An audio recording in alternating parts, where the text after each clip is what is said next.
around when I can disappear off to the sidelines, Believe it or not, my eyes and ears are bigger than my mouth. Hey, no comment. I'm a big people watcher, and I see what's happening around me.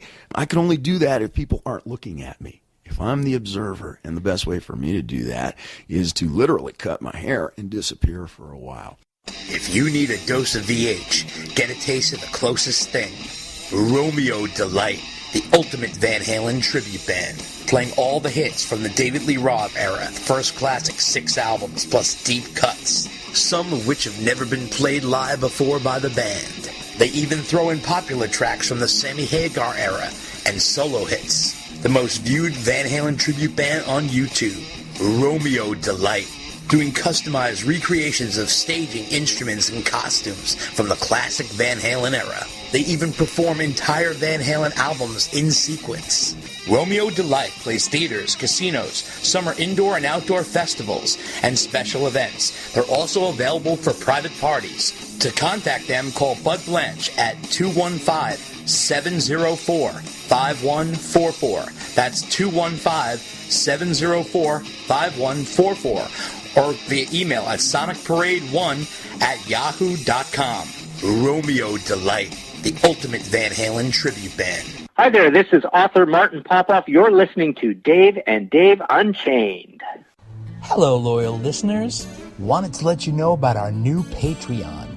If you like what we do and you have the means, drop us a donation to keep the podcast going. Go to patreon.com/DD Unchained. That's patreon.com/DDUNCHAINED. Doesn't have to be huge. Any side's contributions are greatly appreciated. Those who contribute $40 or more will get the Unchained package. Trust me, it's worth it. Contribute $65 or more and get the Romeo Delight package, which is Unchained plus more. And $95 scores you the Top Jimmy package, which is the kitchen sink. If you're a Van Halen hardcore and listen to this cast, this is stuff you'll appreciate. It's ear candy. Go to patreon.com/DD Unchained. Email your contact information to ddunchainedpodcast@gmail.com. What is understood need not be discussed. The lyric goes, I was vaccinated with a phonograph needle one summer break. And that sounds like philosophy. That's poetry. But then it goes, and then I kissed her on her daddy's boat and shot across the lake. Hey, let's be 12 years old again. Well, the bands that gave me that poetic sense, that spirit sense that vaccinated me. Oh, wow. The first time you heard Honky Tonk Woman, the first time you heard those opening riffs of Brown Sugar, the first time you heard that opening riff of Heartbreaker by Led Zeppelin, and the first time you heard the guy in ZZ Top go, how, how, and then went back through the library when somebody told you where he got that from and started listening to the Howlin' Wolves and Otis Rush and all these people, Yeah, that vaccinated me. All right, Dave, you know what time it is.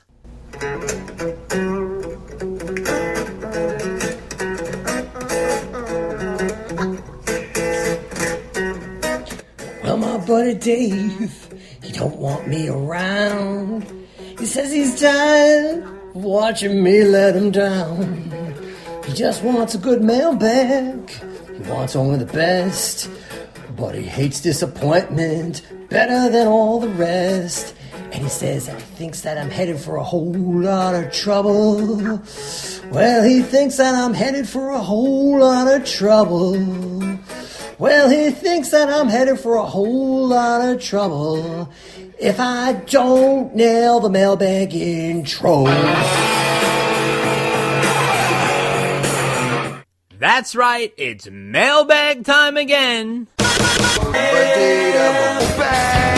And another small bag. We're going to get right to it. Lucky number 13 we have, 13 letters, so we're going to go right, starting with Gary Jungling from Gilroy. And he says, I am often asked the question these days in what is in the vault? Like Indiana Jones is going to unearth some amazing gems from 40 plus years ago, never before heard by human ears.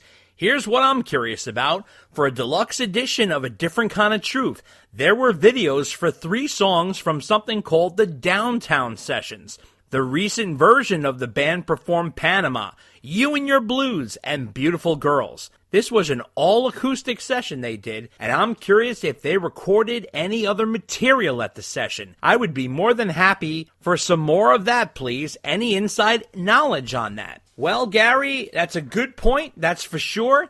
And I think that whole Downtown Sessions thing was overlooked, if you ask me. I think it was really cool that they did that. However, I want to note to you that there is some bonus clips from that. Number 1, there's You Really Got Me, which I don't understand why that wasn't put on that Downtown Sessions, but there is something from YouTube, which I'm going to email this to you, by the way. You Really Got Me, plus 20 minutes of interviews from Dave, Ed, and Al, all of which is not on the deluxe edition DVD, which I don't know why. However, I think it can be found on YouTube, because I've seen it there, and it is pure gold, that's for sure. I've never seen Ed, Al, and Dave talk like that, ever. So I think that was really something special. This should have been there for the DVD. Dave, what do you think about that? Yeah, those interviews, I think they were saving them up for something else, and they, of course, never got used and then eventually ended up on YouTube. And You Really Got Me, I thought it had something to do with the publishing, and that's why it didn't Oh, end really? up. But yeah, something like that. I forget.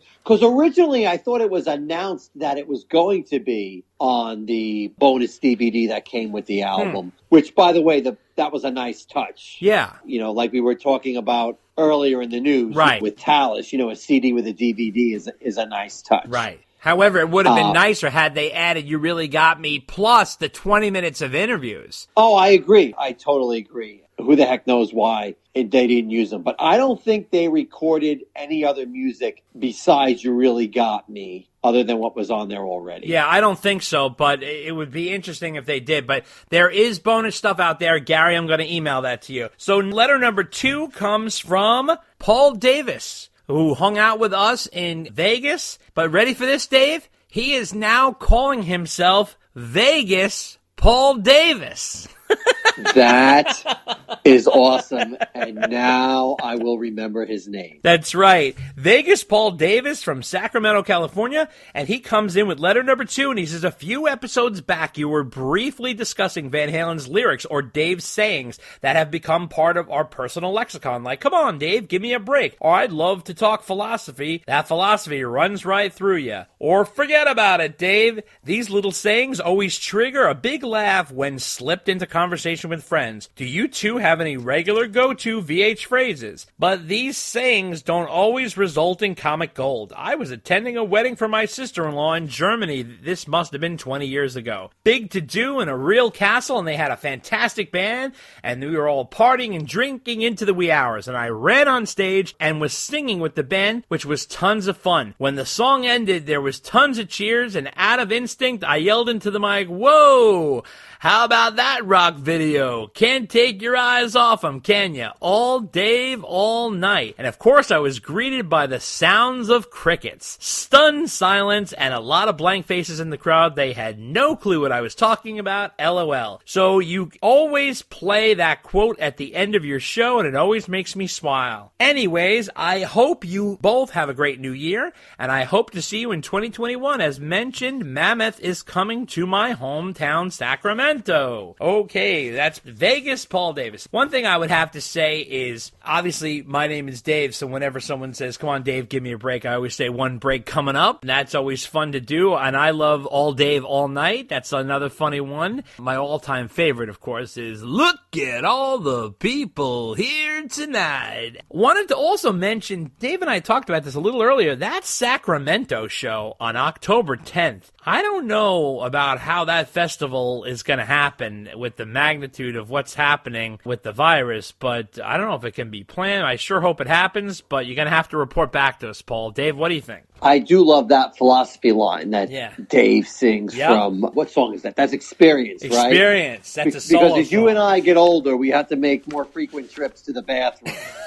And so the line I always use is, man, that philosophy runs right through. That's true. That's very true. Nobody else gets that line, of course, except for you. And of course, come on, Dave, give me a break. You know, that's a classic. That's a classic. Yeah, so those are usually my go-to lines for the ever quotable David Lee Roth. Of course, he's amazing. Now, Vegas Paul Davis, Dave, he's so into his new name and his new moniker there. He had to write a second letter. So he came in here and he says, Vegas Paul here. He's even shortening it now. He says, I'm enjoying the latest podcast as always, and I wanted to share a couple of pictures and the stories with you. I saw Van Halen on October 1st in 1986 at the legendary Cow Palace. As you detailed in your interview with Joe Selvin, who is the author of Red, he was at these shows and Selvin poorly reviewed Sam. In response, Sammy gave out his phone number at the concert the night we were there. The show was great and it was just like Live Without a Net. Before the show, I purchased an unofficial parking lot shirt that was always her favorite Van Halen shirt, portrayed Van Halen rocking so hard that it shook down one of the San Francisco bridges. He says, of course, in 1986, the thought of this happening was pure fantasy until 3 years later. And here's a picture of me in September 9th, 1991, before we saw Van Halen at the Cow Expo in Sacramento. Okay, so he says eventually the shirt was lost and I've been looking for it ever since, and I've had an eBay search going for about a year, and last week it finally appeared, and wow, $220 later.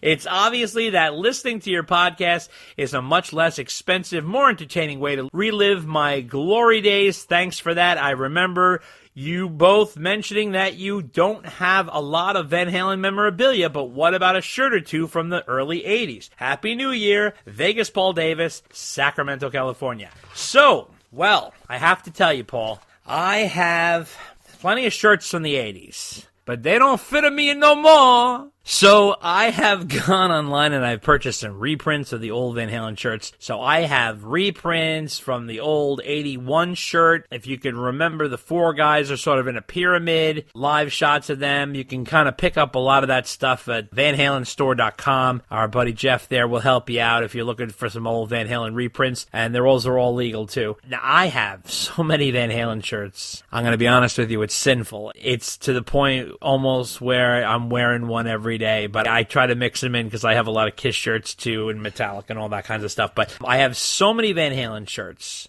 that I have more Van Halen shirts than I do underwear and socks combined. It's sort of an addiction. It's all I wear, so I'm always in rock shirts and shorts and New Balance sneakers and baseball caps and jean jackets and hoodies. So that's pretty much what I wear all the time. And I know that San Francisco shirt, I think it is, right?